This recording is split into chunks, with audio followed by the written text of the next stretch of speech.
আমাদের প্রতিবেশী দেশকে বলতে চাই, আমাদের দেশ নিয়ে আপনাদের ভাবার দরকার নাই। নিজের চরকায় তেল দেন, নিজের দেশ নিয়ে ভাবেন।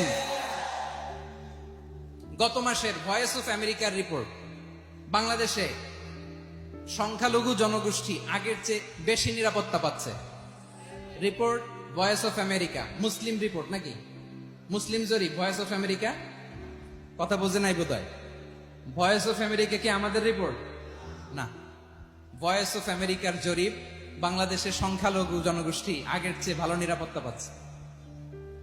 শুধু এখানেই শেষ না, মাইক্রোসফটের একটা জরিপ শোনায় আপনাদেরকে। তারা সারা পৃথিবীতে গুজব, ভুয়া আর মিথ্যা নিউজ ছড়ানোতে কোন দেশ সেরা একটা রিপোর্ট করেছে। এর মধ্যে 1 নম্বরে এসেছে ভারতের নাম। মাইক্রোসফট তো মুসলমানরা চালায় না, কথা বোঝে নাই বোধহয়। প্রতিবেশী দেশকে বলবো, আপনারা নিজের চরকায় তেল দেন, আপনারাও শান্তিতে থাকেন, আমাদেরকেও শান্তিতে থাকতে দেন। অ্যাডভোকেট আলিফ হত্যাকাণ্ডে গোটা বাংলাদেশ আমরা ধৈর্যের পরাকাষ্ঠা দেখিয়েছি, চিল্লায় বলেন ঠিক কিনা? আমাদের নেতা আমাদেরকে ডেকেছে, আমরা শান্ত থেকেছি। আমরা শান্ত থাকতে চাই, আমরা ঐক্যবদ্ধ থাকতে চাই। যে কোনো ষড়যন্ত্র রুখে দেওয়ার জন্য ঐক্যবদ্ধ প্রচেষ্টার কোনো বিকল্প নাই। তাই আজকের আলোচনার ছোট্ট একটা টপিক আমি শিরোনাম ঠিক করেছি, আমাদের জীবনে, সমাজ জীবনে, ধর্মীয় জীবনে, রাষ্ট্রীয় জীবনে ঐক্যবদ্ধ থাকার গুরুত্ব। এবার আওয়াজ করে পেকুয়ার ভাইয়েরা বলেন, আমরা ঐক্যবদ্ধ জীবনযাপন করতে চাই কি চাই না? আল্লাহ তাআলা সে নির্দেশনাই দিচ্ছেন।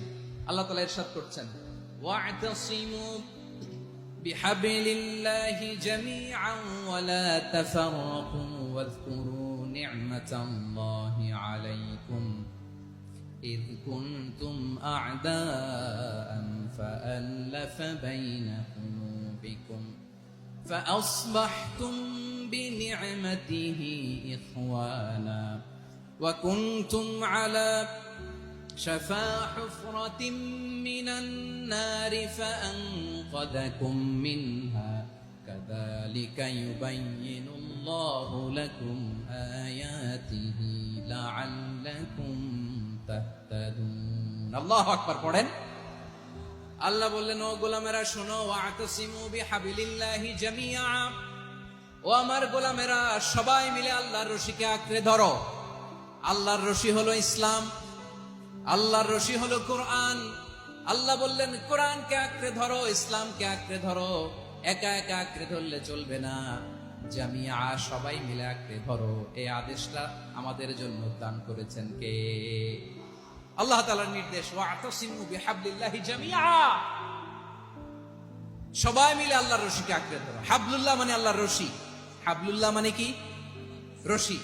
এই হাবলুল্লাহ আল্লাহর রশি বা আল্লাহর রজ্জু দ্বারা উদ্দেশ্য হচ্ছে ইসলাম। আল্লাহর রশি দ্বারা উদ্দেশ্য কি?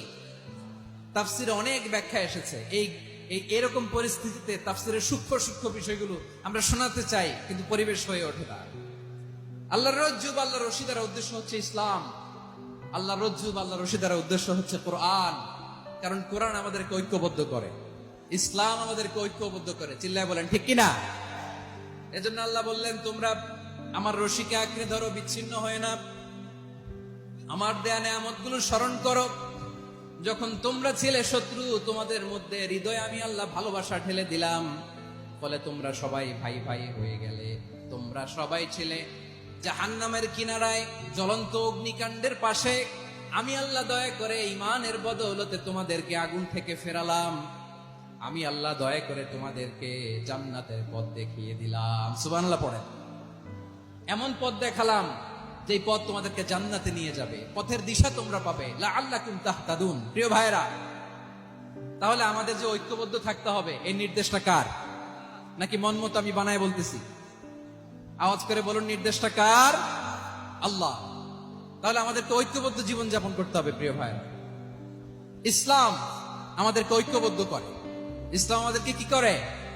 সংঘবদ্ধ করে, ঐক্যবদ্ধ করে। বিচ্ছিন্ন হওয়া যাবে না।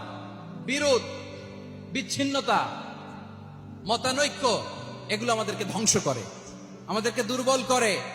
আর আমাদের ঐক্যবদ্ধ প্রচেষ্টা আমাদেরকে বিজয়ের দিকে এক ধাপ এগিয়ে নেয়। চিল্লায় বলেন ঠিক কিনা? এজন্য আল্লাহ বললেন ওয়াতাসিমু বিহাবলিল্লাহি জামিআ, তোমরা আল্লাহর রশিকে আঁকড়ে ধরো, তোমরা ঐক্যবদ্ধ জীবন যাপন করো, তোমরা বিচ্ছিন্ন হয়েও না। বিচ্ছিন্ন হইলে লস, ঐক্যবদ্ধ হলে সেখানে কল্যাণ আছে না নাই? মাইকে কি সমস্যা হয়েছে কোনো? হ্যাঁ? এবার ঠিক আছে। প্রিয় ভাইয়েরা, শেষ করে দেই না তাইলে?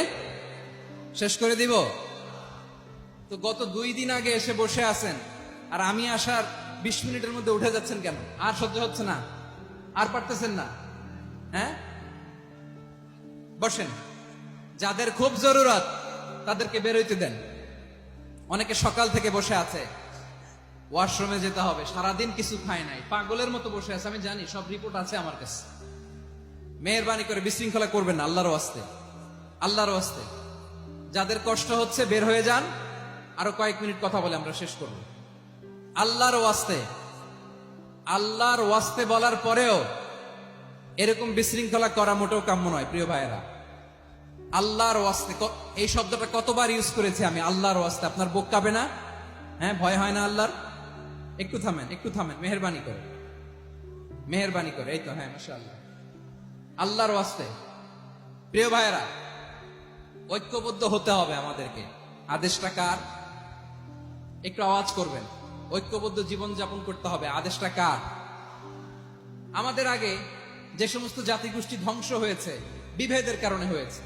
বিশ্বনবী বলেন, বুখারীর বর্ণনা, ফাইন্নামা আহলাকাল্লাযীনা মিন ক্বাবলিকুম কাসরাতু মাসাইলিহিম ওয়া ইখতিলাফুহুম আলা আমবিয়াইহিম। তোমাদের আগে ইহুদি নাসারারা যারা ধ্বংস হয়েছে, আমার গজবে উপনীত হয়েছে, 2টা কারণ ছিল।